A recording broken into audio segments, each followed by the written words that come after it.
नमस्कार मित्रों, मैं वाहिद खान पठान आप सभी का बहुत बहुत स्वागत करता हूं और आप देख रहे हैं वाहिद खान पठान यूट्यूब चैनल।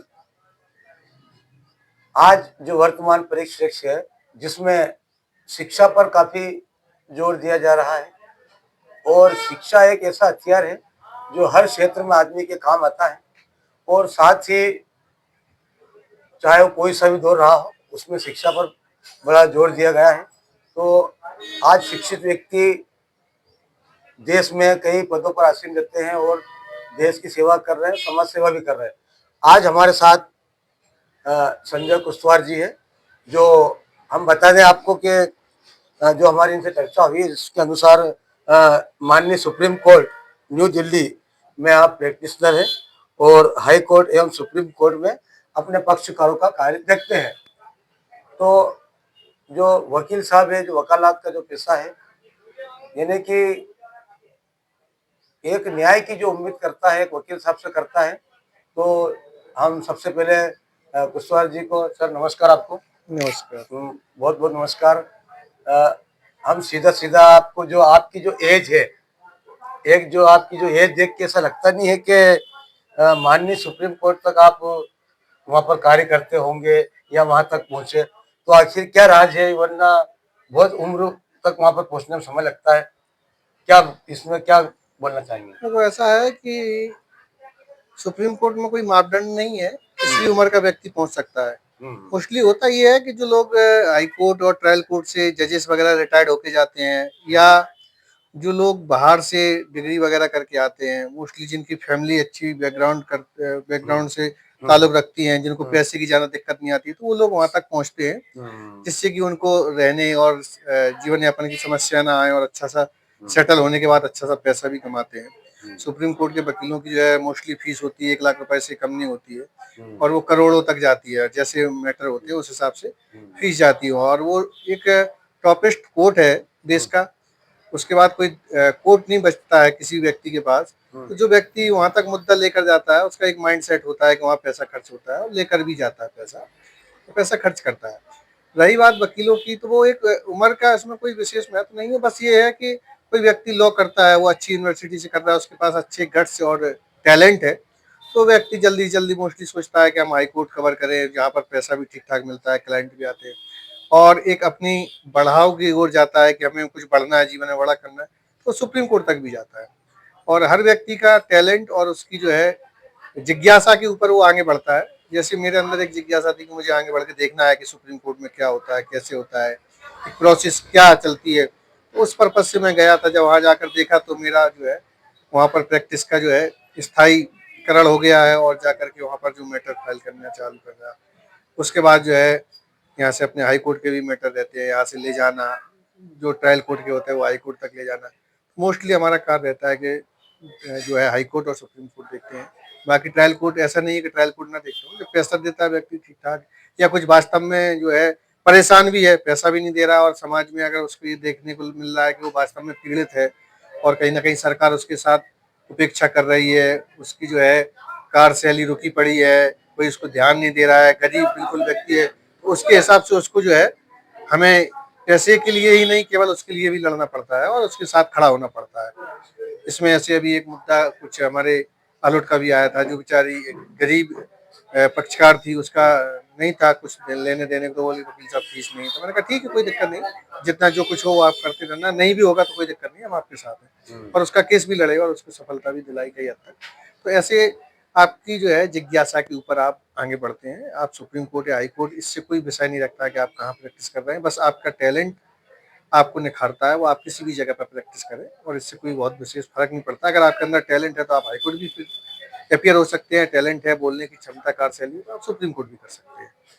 अच्छा, कोर्ट में जो बताते हैं, जो फिल्मों में बताते हैं या रियल लाइफ में, क्या तथ्यों से तर्कों की बहस चलती है, ऐसा कुछ? नहीं नहीं नहीं, ये रियल ऐसा रियल लाइफ में बहुत हटके होता है। हाँ। फिल्मों में जो बताते हैं वो तो एकदम से बताते हैं कि सामने जज को खड़ा कर दे रहे हैं, कोई वो आ रहा है उसमें जो है रॉन्ग रोल कर रहा है, वो आता है, जज कहीं खड़े हो रहे हैं कि उसकी बात सुनना है। ये सब चीजें नहीं होती हैं कोर्ट के सामने।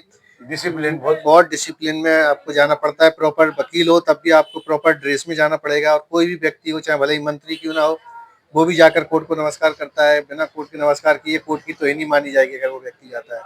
और कोर्ट के पास वो पावर होता है, हाई कोर्ट और सुप्रीम कोर्ट के पास, वो जाके अगर ऐसा कुछ ये कृत्य कर रहा है जो कोर्ट की अवहेलना के तहत आता है तो तुरंत उसको जो है जेल भेजने का, सो कुछ नोटिस देने के बाद में जेल भेजने का भी काम करते हैं।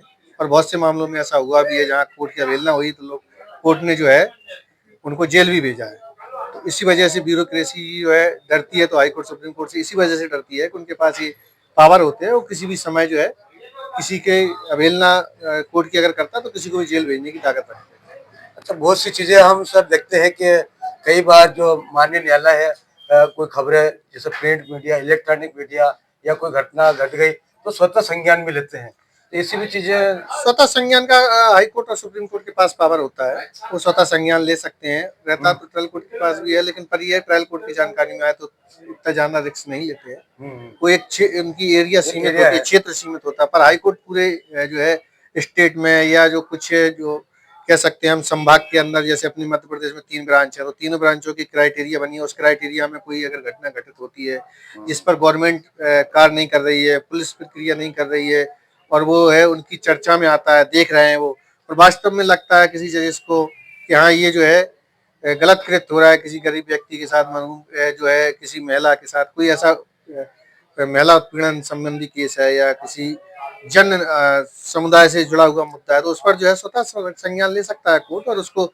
सुनवाई लेकर के उनको अपोजिट पार्टी को नोटिस भी कर सकता है। ये उस कोर्ट का स्वतः पावर होता है, इसमें कोई कोर्ट को किसी से अनुमति लेने की जरूरत नहीं होती है। अच्छा, जो अभी एक और चीज जो धाराएं थी, धाराओं में भी कुछ संविधान में कुछ बदलाव हुआ, तो उसमें भी कुछ जो जैसे कि जो सालों से वकालत कर रहे हैं, ठीक है, अब नया जो आया मामला, धाराएं जो बदली है कुछ मामलों में, तो उसमें कुछ बीएनएस की जो जैसे उसमें केवल एक ही है, देखो जो धारा बीएनएस और बीएनएसएस जो बदली है धाराएं, उनमें केवल एक ही है कि जो नए युवा पढ़ रहे हैं उनको उन पर विशेष पकड़ बना के चलनी है।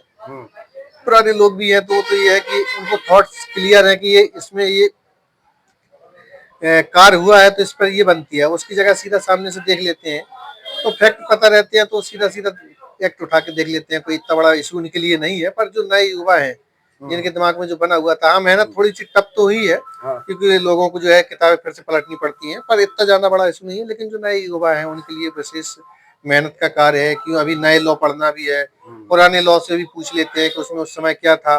जो सिविल जजेस या एडीपी वगैरह की तैयारी कर रहे हैं उनके लिए थोड़ा सा मेहनत और बढ़ गई है। तो इफेक्ट तो पड़ा है पर बहुत ज्यादा इससे हम कहें कि तो नहीं है।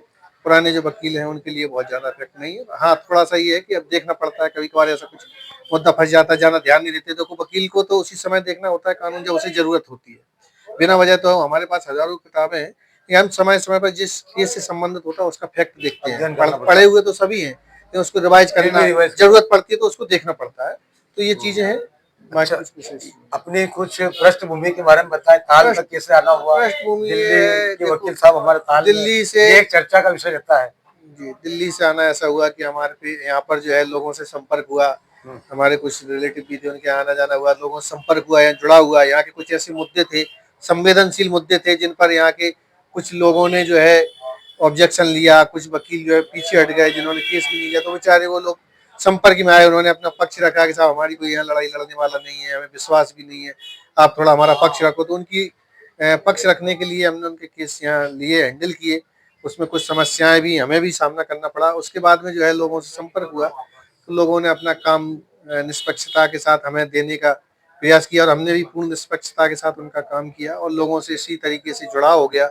जब जुड़ा हुआ है तो स्वाभाविक है लोगों ने एक दूसरे के प्रति बताया और काम कराने के लिए लोग आगे बढ़कर आए, तो हमें फिर उनका काम भी देखना पड़ा। और इसके लिए फिर हमने यहाँ से इंदौर हाई कोर्ट में भी प्रैक्टिस जो है अपनी जूनियर से चालू की, ऑफिस चालू कर दिया। तो वहाँ भी लोग हमारे काम देखते हैं। जब जरूरत होती है तो हम जो है मौके पर नहीं होते हैं तो पीसी से कनेक्ट करके अपनी पक्ष रखते हैं, और मौके पर होते हैं तो हम स्वतः जाके कोर्ट में अपीयर हो जाते हैं। और इसी तरीके से जब वहाँ से कुछ नहीं होता है, कुछ समस्या होती है तो सुप्रीम कोर्ट भी जाते हैं। सुप्रीम कोर्ट जब हम होते हैं तो हमारे जूनियर से काम देख लेते हैं। कुछ हमारे सहयोगी भी हैं, कलीग, जो बिल्कुल जिनको हमारे भाई की तरह हमारा काम देखते हैं और पूरा सहयोग करते हैं। तो ये सफर तो यूँ कहें हम कि एक कोई इंसिडेंट है जिसके कारण हम यहाँ स्थापित हो गए और यहाँ के लोगों से जो है रूबरू हो गए और यहाँ के लोगों का प्यार स्नेह रहा कि जो है उन्होंने हम पे भरोसा जताया उस भरोसे पे हम खरे उतरे, तो यहाँ भी हमारा एक ऑफिस स्थापित हो गया है और जो है अपना समय भी देना हो जाता है, ये चीज़ है। तो मित्रों, ये थे हमारे संजय कुशवाहा जी वकील साहब, जिन्होंने बेबाकी से हर सवाल का जवाब दिया। और सर, आपने अपनी व्यस्त समय से समय निकाला, इसके लिए बहुत बहुत धन्यवाद। और मैं चाहता हूँ कि आपके मोबाइल नंबर एक बार बता दें, तो मोबाइल कोई नंबर मार्गदर्शन किसी को लेना भी चाहे अगर तो आपको। मोबाइल जी सर। नंबर अगर किसी को भी ऐसी कंसल्ट की ज़रूरत है तो फ्री कंसल्ट आप ले सकते हैं, इसमें मुझे कोई दिक्कत नहीं है। टाइम का थोड़ा-सा ध्यान देना है कि आपको 10 से 6 बजे या 8, मोस्टली नाइट में 8 बजे तक ही कॉल करना है। मेरा मोबाइल नंबर है 9301690233। इसको आप नोट डाउन कर लें और कभी भी कुछ ऐसा समस्या रहती है किसी भी लीगल मुद्दे पर, तो आप सलाह ले सकते हैं। जी, धन्यवाद। ठीक है सर, बहुत बहुत धन्यवाद, नमस्कार, शुक्रिया।